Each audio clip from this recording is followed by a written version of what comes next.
feel the Jets, I guess, to battle back, and pull that out again? Yeah, and first I'd like to start off just congratulating the Sixers on their season, their entire organization, their coaching staff, their players, ownership, management.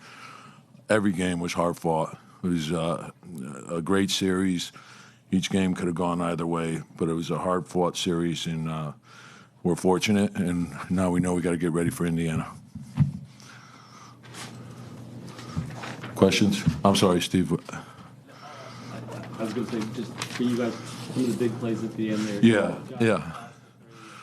That's what the entire series. I thought the start of the game was important for us to bounce back like that, to be ready to build a big lead. Then they fought back, which there's going to be runs. Then we responded again, and then the fourth quarter was one big play after the next, and a lot of times it was the hustle plays. And that's the thing I love about our team. It's a team. They're fighters. They don't stay down. And I think that's the biggest part of mental toughness is always having the ability to believe you can do better. And whether we win or we lose, we always want to do better. And so the way they responded to get ready for the game, I felt we were going to play well. And then Dante, you can't say enough about just his all-around play. Shot making, hustle, defense. Maxi's a load to deal with. Pick and rolls, transition, everything. And when he gets off the ball, he doesn't stop moving. You got to keep moving with him. And I thought Dante's effort was terrific, and Josh was Josh. And then OG had a number of big plays. Isaiah had a tough battle inside, and Mitch gave us really good minutes. And then when Deuce came back in the fourth quarter, he had a big shot, made some big plays for us as well. So it was a great team effort. And then Jalen, of course, you can't say enough about. It's just every big shot, and they're getting the ball out of his hands. And our guys did a good job of spacing and getting the ball back to him and creating the right shots for him. And then his shot making and tough plays, and his ability he gets knocked down and he gets right back up. He keeps going. He never stops. Josh always seems to be playing in pain, dealing with one thing or another. Was he close to having to come out? Because he looked like he was scuffling there. Josh is never close to coming out. Okay. so it was a passing thought. I let it pass. He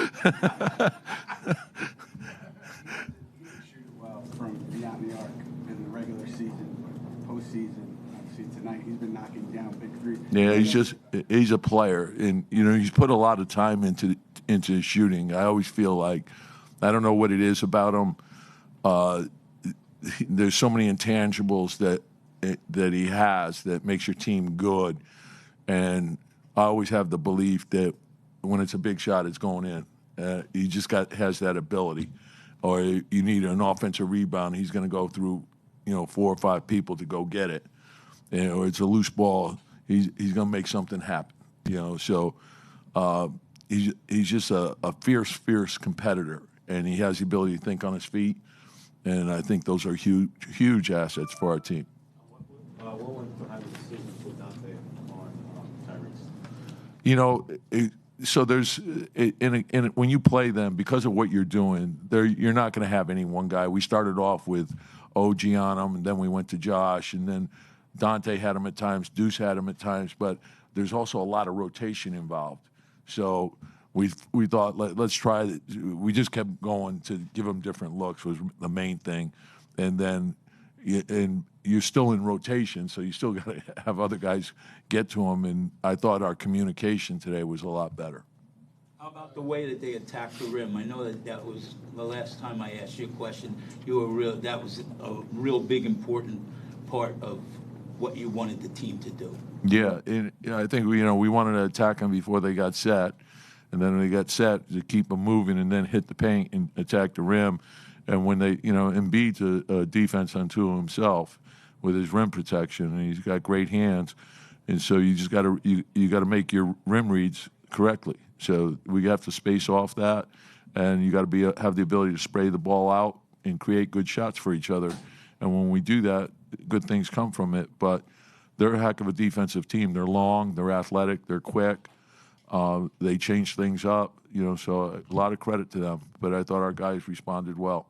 At the end of the game, when you guys were up 3 with about 25 seconds left, you went small, switching Yeah. thing on that possession. How much of that is influenced by just kind of the end of Game 5? Nah, we've talked about those things. Like it happens.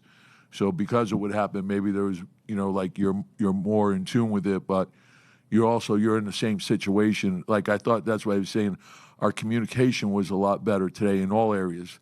So if you're going to the line and it's the same thing. You're up 1, and now you don't know if you're going to be up 2 or you're going to be up 3, and to understand where you are in the game and exactly what we want to get done. And I think everyone made sure everyone was on the same page. And so, because it was pretty obvious when Dante's at the line and you guys are at 1 at that time. Like everybody was walking around talking to everybody. yeah, and it's something that like should happen all the time, and it didn't. And sometimes you have slippage, and then sometimes when something like that happens, it crystallizes the thinking for everybody. And so that's and we're not going to be perfect. We're going to make mistakes along the way. And I think that you see that, in the playoffs, crazy stuff happens. And then it's how you respond. And so, there was a crazy Game 2, crazy Game 5, and then to have the ability to come back from that. And each game is different. So you can't hang your hat. You can't look backwards. And that's why having a routine and how you get ready for each game all season long, you don't want to break from that. You want that to be your habit. To come into hostile territory and to win this game, is this a satisfying? Was it hostile? I mean, you tell me. Is this a satisfying end of the first round for you to be able to handle business like this and to go to the next round? Yeah, Philly's a great sports town. Great. I coached here a couple of years, a long time ago. It's just that their fans are great. It's a great basketball city, in terms of great high school basketball, great college basketball, and a great pro team with a rich history. So it's a great atmosphere to be in. And then, of course, I think the proximity to New York, when we end up having a lot of fans here as well, we feel we have the best fans in the world. They travel, so they go with us wherever we go. But it's great to play in that atmosphere where there's so much passion amongst the fans. What's the pride level as a head coach to lead this team to victory? Do you feel? Yeah, the pride level is, I know that we have a great team, and I'm fortunate to be coaching them. And I don't mean that just in terms of the basketball, who they are as people. They're great to be around every day. They care about each other. They want to play as a team. And I think that makes the game enjoyable, and I think there's an appreciation for it. That's one, guys. How big is Julius' presence tonight? It's great. It's great to see him. It's like, you miss the smile, and you're talking about, and people tend to forget because he's been out for a while. He's an all-star and he's an all-NBA player. And we've said it all season long that we knew we couldn't replace him individually. We had to do it collectively, and that's what makes the group so good. Okay, so he's out. So okay, how do we compensate for that? So everyone has to pitch in and do a little bit more, play great defense, the things that we could do as a team.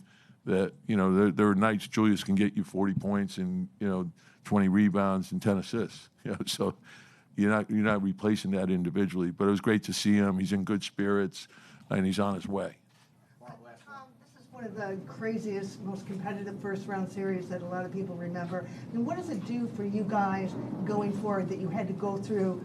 I mean, this was not a number 7 seed you guys were playing. Really. Yeah, and they're a really good team. But I think for a lot of our guys don't have a lot of playoff experience. So I think going through a series like this is invaluable to them. And then there's a quick turnaround in getting ready for Indiana, so that's our challenge.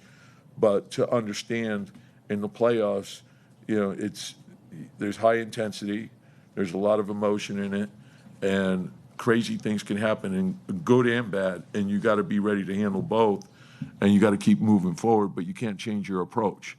So each game, like, we can't feel too good about this. I told them enjoy it to midnight. I guess we're already past midnight, so we're thinking about what we have to do next. Okay, thank you.